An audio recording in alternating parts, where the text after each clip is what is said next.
This is an outbreak of disease that started in Wuhan. It's one of the central Chinese cities.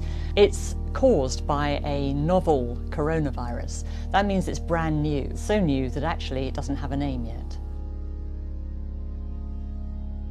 It's from a family called the coronaviruses. The symptoms of this illness are pretty mundane on the face of it. It's a dry cough, fever, and then breathing problems. It seems quite mild in lots of people, and probably those people don't end up in hospital at all.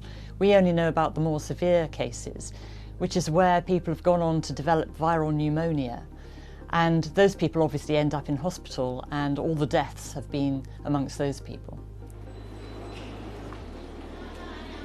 This brand new coronavirus came from animals, and it's believed that the source was actually a seafood market in Wuhan, which also sells wild animals. So far as we know, all the cases have come out of Wuhan. So some of these people are in places like Thailand and Japan, but they haven't picked it up there. They actually got it in Wuhan and then they travelled. In China, where the most cases are, it's older people who are ending up in hospital with this.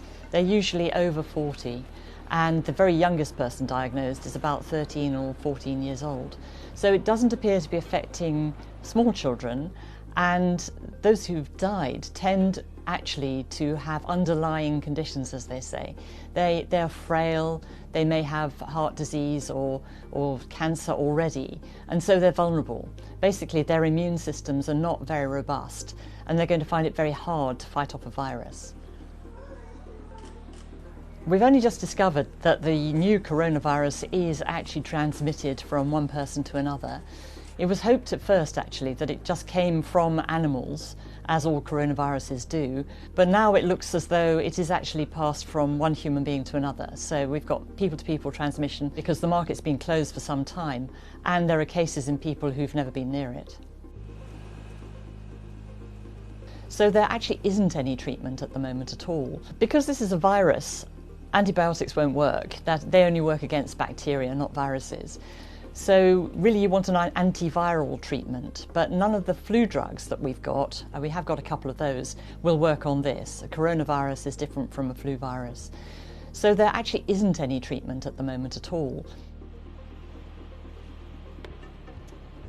This one is scary because it is a brand new virus, so we don't know how it's going to behave. But I have to say, we perhaps ought to put it in the context of some of the other things. I went to Sierra Leone to cover the West Africa outbreak of Ebola, and that was killing more than half of all those people who were infected. SARS, which was a novel coronavirus, just like this one, back in 2002, did end up causing a global panic. And that was largely because nobody had ever seen it before, but also the death rate was at around 10%. Well, here, so far, we're talking about a death rate of 2%, which is a lot less. And it does look as if many of those people actually have had underlying health problems, which would make it more likely that they would die. They could equally have died of flu, so you have to put it into that context, I think.